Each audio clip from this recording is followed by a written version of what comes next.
भेदभाव, इतना छुआछूत है कि कोई बच्चियों को पढ़ने नहीं देता। और उनके साथ जो घटा उसे उन्होंने माना कि ये लिंग भेद पर नहीं, जाति भेद के कारण जो वैमनस्य पैदा हो रहा है मैं उसके खिलाफ लड़ूंगा। पूना में आने के बाद जब उनको इस बात का एहसास हुआ तब उनकी शादी हो चुकी। और फिर लौटकर वो जब गांव जाते हैं तो वहीं से वो तय करते हैं कि नहीं, मैं महिलाओं में शिक्षा की शुरुआत करूंगा। तो उनके पिता पर ये दबाव होता है और दोनों पति पत्नी को घर छोड़ना पड़ता है। और पहली बार जब वो स्कूल खोलते हैं तब उनकी आयु होती है कुल 21 वर्ष। 1848 में उनका पहला स्कूल खोला। मुझे लगता है कि ये उम्र में जानबूझकर कोट कर रहा हूं। आज 21 साल का नौजवान हमारा भाई और बहन को, जिसके पास में संसाधन, सूचनाएं और सब कुछ है, साधन है, संसाधन है, अवसर है, सूचनाएं हैं, तंत्र है, सब कुछ होने के बाद सुविधा है। मैं 21 साल की उम्र में किसी बड़े परिवर्तन के करने के बारे में सोचता भी हूँ क्या? करना तो छोड़ दीजिए, ये मेरा पहला सवाल है। और फिर हम सब जयंतियाँ मनाकर खाली दीप जलाकर हम उसकी खाना पूर्ति ना करें तो बेहतर होगा। मैं ये मानता हूँ, मैं हमेशा से कहता हूँ ये बात।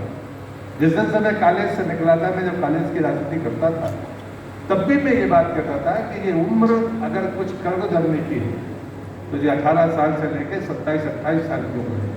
बाकी जो कुछ मिलेगा वो हमारे अनुभव के आधार पर मिलेगा। लेकिन जब वो घर से वापस आए तो वहाँ पर मराठा सरदार एक सहस्त्रबुद्धे जी थे, उनने उनको स्कूल खोलने की जगह दी, जिसको फुलेवाड़ा कहा जाता है पूना में। पहले वो पूना था, वो पुणे हो गया। तो परसों जब उसमें गया तो मैं देखकर औचक था कि वो इतना पुराना, वो मकान उनका पुरातन मकान था, यानी उसकी उम्र 2 दशक से 2 शताब्दी से ज्यादा हो गई है। वो जो पीपल का बड़का झाड़ वहाँ पर लगा है वो उसके पहले का है, वो भी अभी मौजूद है। जब मैंने उस बाड़े के भीतर प्रवेश किया तो उनकी जो व्यवस्था देखी, व्यवस्था जरूर मैं आपको शेयर करना चाहता हूँ। प्रिंसिपल साहब ने हमारी जरूरतों के आधार पर हमारे भवन की व्याख्या की है। और वो फुलेवाड़ा का भवन जहाँ पर शिक्षा मिलती थी वहाँ सिर्फ पुस्तकीय ज्ञान नहीं मिलता था। तो उनका पहला कमरा जहाँ पर आप जाएंगे तो घुसने के पहले आप जूते चप्पल सब बाहर छोड़ देंगे।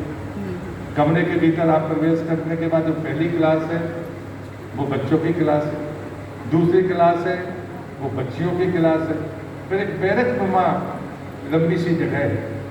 वहाँ पर उन्होंने कहा कि यहीं पर व्यायाम करना होगा, यहीं पर अखाड़ा होगा और यहीं पर बाकी जो चीज़ें समाज जीवन में होती है उनके हुनर सीखने की जगह उनने उसी लंबे एक बैरक में उन्होंने कर रखी।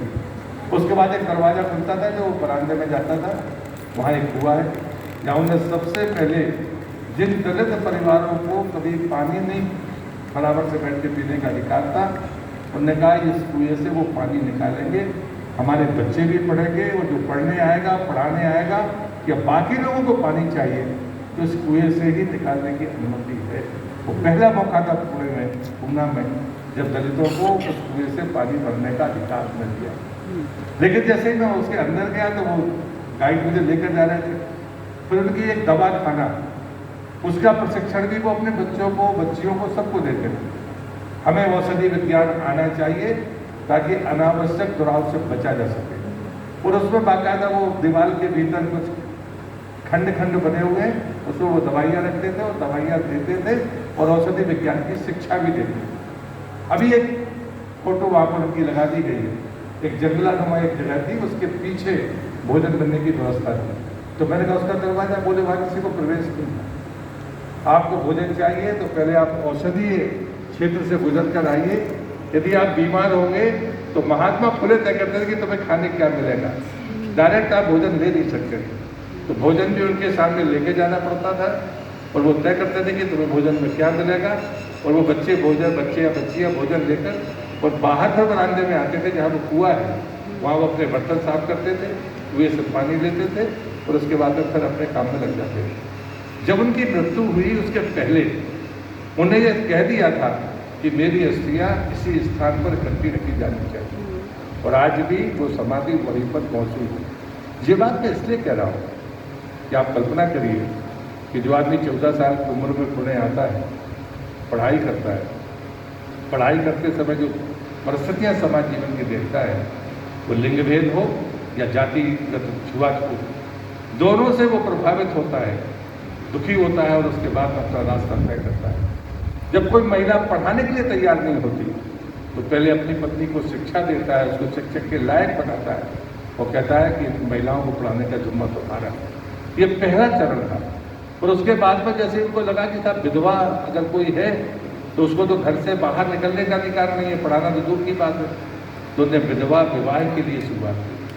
पर उसके बाद उनको लगा कि अरे ये तो अभी यहाँ पर भी बात बनती नहीं है, तो उसके बाद आगे जाकर उन्होंने वृद्धों का और दिव्यांगों के लिए एक अलग से अपना आश्रय खोला कि हम उनको बुलाएंगे जिनकी कोई सेवा नहीं करता, उनकी सेवा हम करेंगे। और उसके बाद उन्होंने पुस्तकें लिखना शुरू किया। तो जो उनका लेखन था, इस बीच में उनको बड़ी प्रतिष्ठा भी मिली, और प्रतिष्ठा सिर्फ समाज से नहीं मिली, सरकार से भी मिली। जब उनको मुंबई में सबसे पहले तो वो कमिश्नर बने, कमिश्नर में नहीं पुणे में, तो वहाँ की जो निर्वाचित व्यवस्था थी उसका प्रशासनिक अधिकारी किसको बनाया जाए, क्योंकि उनकी नीतियाँ सर्वमान्य होने लगी थी। तब तक विरोध घट गया था, लोग उनके समर्थन में खड़े होने लगे, तो उनको सर्वसम्मति से उस नगर निकाय का कमिश्नर बनाया गया कि ये कम से कम बाकी लोगों को काम करने के लिए मार्गदर्शन करेंगे। तब तक कोई सिस्टम नहीं था, लेकिन अंग्रेजों ने इस बात को स्वीकार किया। और उसके बाद उन्होंने जो पुस्तकें लिखी है, उसमें एक पुस्तक है जो उनके मन में से तरफ पैदा हुई, तो वो थी गुलामगिरी, उस समय की परिस्थितियों को ध्यान में रखकर। पर उन्होंने कहा कि तृतीय रत्न, तो उन्होंने कहा कि लिंग भेद को लेकर उन्होंने कहा कि तृतीय रत्न पर एक पुस्तक उन्होंने लिखी है।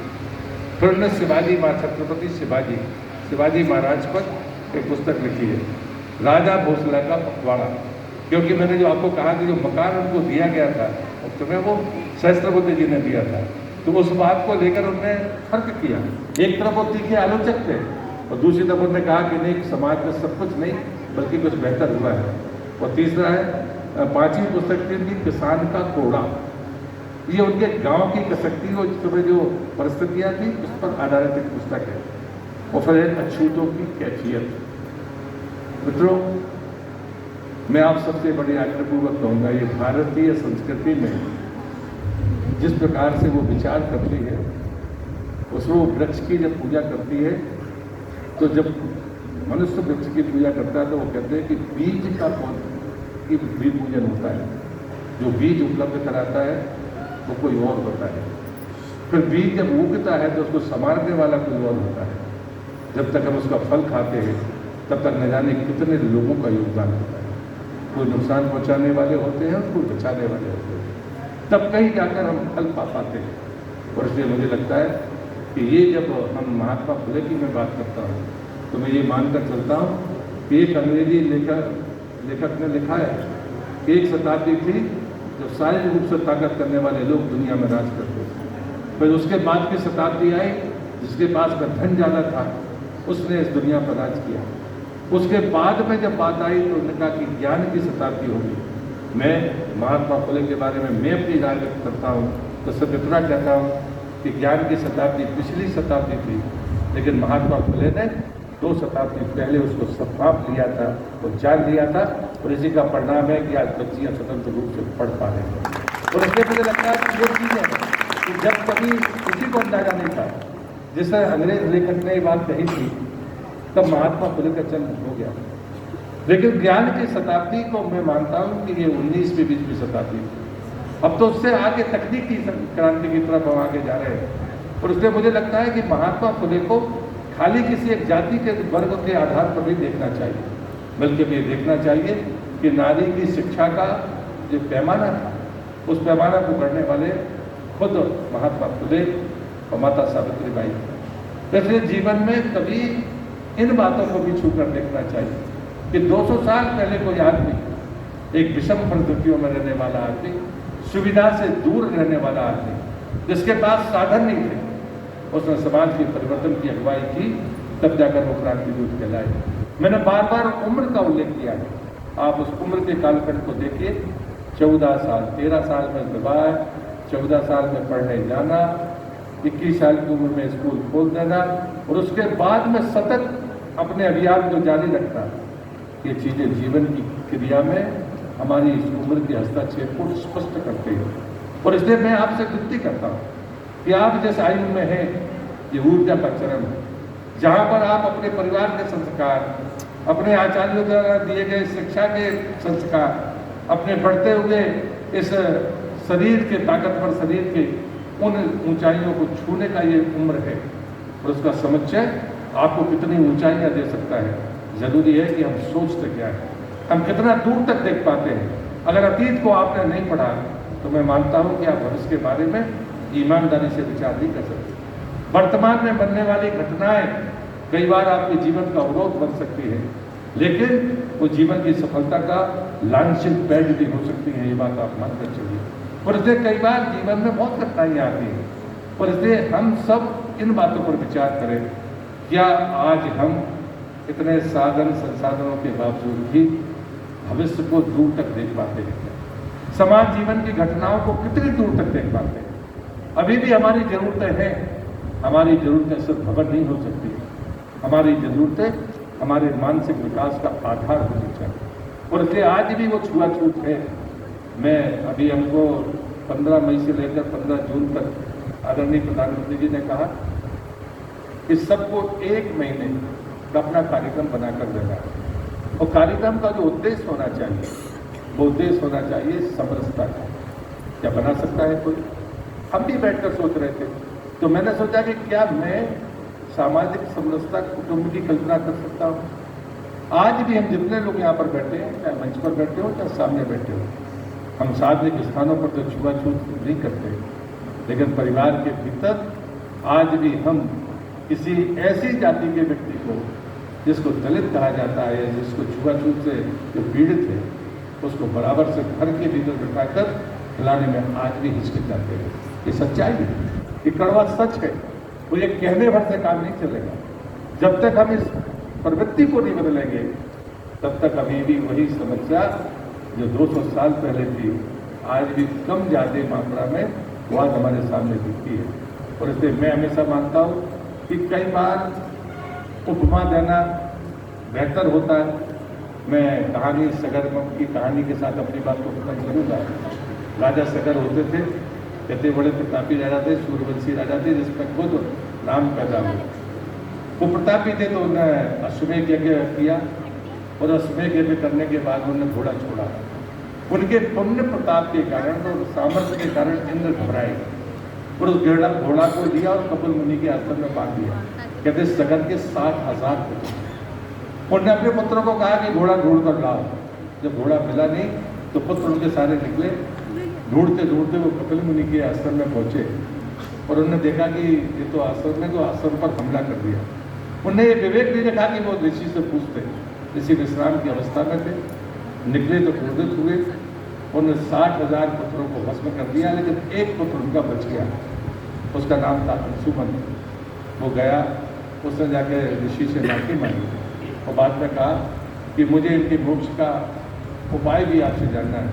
ऋषि ने कहा कि जब तक गंगा धरती पर नहीं आएगी तुम्हारे बंधु बांधवों को मोक्ष नहीं मिल सकता। कहते सगर के पुत्र अंशुमन, उनके भी पुत्र और उनके पुत्र भागीरथ ने जो तपस्या की तो गंगा धरती पर आई, और कहते उनके पूर्वजों का तर्पण हो गया, और वो आज भी तर्पण का माध्यम बन रही है। एक सगर की कहानी है, वो महात्मा फुले की कहानी सगर की भागीरथ की कहानी से कम नहीं है। उनने सिर्फ गंगा लेकर आए, अपने पूर्वजों का तर्पण किया। ये भी महात्मा फुले का जो प्रयास है वो भागीरथ के प्रयास से कम नहीं है। और आज गर्व के साथ आपको कहना चाहिए कि अगर आज नारी शक्ति शिक्षा प्राप्त कर पा रही है तो उसका श्रेय अगर किसी को जाएगा तो महात्मा फुले को जाएगा। अगर शुरुआत करने का साहस सावित्री देवी उस समय पैदा कर सकती है, तो आज भी हमारे घरों में ये दुराव है कि लोग अकेले कैसे जाएंगे, कैसे दूर तक जाएंगे, कैसे शिक्षा लेकर आएंगे, समाज क्या देता है, समाज कैसे स्वीकार करता है, कि हम सब महसूस करते हैं कि लोग मातृशक्ति को सम्मान की दृष्टि से देखने वाली नजरें भी है और उपेक्षा का भाव रखने वाली भी नजरें है। लेकिन आज भी हम 200 वर्ष बाद भी हम पूर्ण रूप से सफल अपने आप को स्वीकार करें इसके लिए कुछ करना होगा और उसके लिए ज़रूरी है कि हम अपने सर्वांगीण विकास की तरफ ध्यान दें। महात्मा फुले के बारे में मैं घंटों बोल सकता हूँ, लेकिन आज मुझे आपसे सवाल जवाब करने हैं। मैं अपनी बात को यहाँ पर समाप्त करता हूँ। मैं अपनी तरफ से आज के दिन, के महत्वपूर्ण दिन पर, कि महात्मा फुले के नाम से इस स्कूल का नाम हुआ, ये अपने आप में एक अमर इतिहास की कहानी बनेगी कि आज के दिन से इस स्कूल का नाम महात्मा फुले के नाम पर है। जो लोग यहाँ मौजूद हैं ये साक्षी हैं, ये इतिहास के पन्ने का सत्य है, जिसे हमें स्वीकार करना पड़ेगा।